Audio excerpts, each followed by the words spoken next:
My name is Matt Reid, head baseball coach at the U.S. Military Academy here at West Point, and I'm going to go over defending the sacrifice bunt with a runner on first.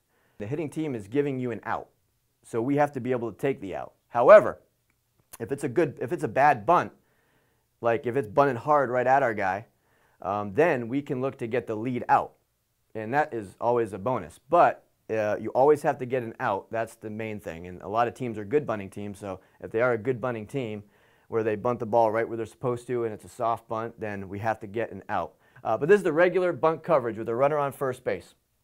All right, we got the bunter here. When he goes to square with a runner on first base, okay, the pitcher must throw a strike here. He can't get all crazy and see the guy square and throw one wild because he just wants to get off the mound.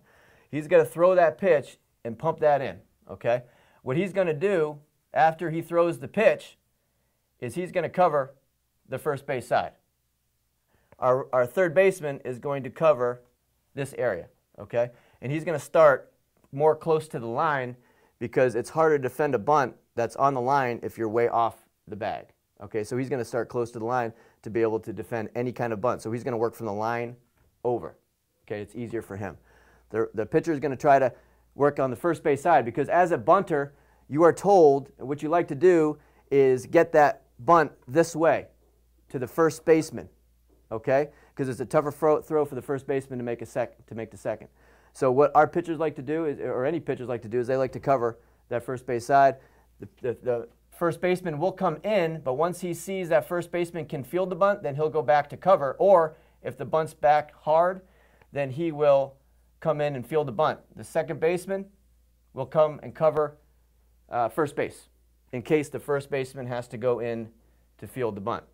And the third baseman has this side, the pitcher has this side. Sometimes our pitcher will just go straight in.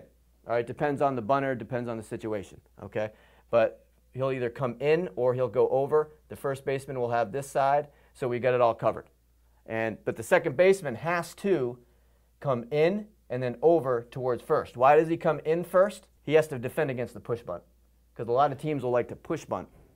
And if they're going to push bunt, our pitcher has to react to that, but also the second baseman has to come in ready for that. Because if the bunter gets the ball by the pitcher, then the second baseman is the only one that can field that ball. So the second baseman has to come in, and then once he sees it's not a push bunt, he goes over and covers the bag. I'm Matt Reid, and that's how you defend a bunt with a runner on first.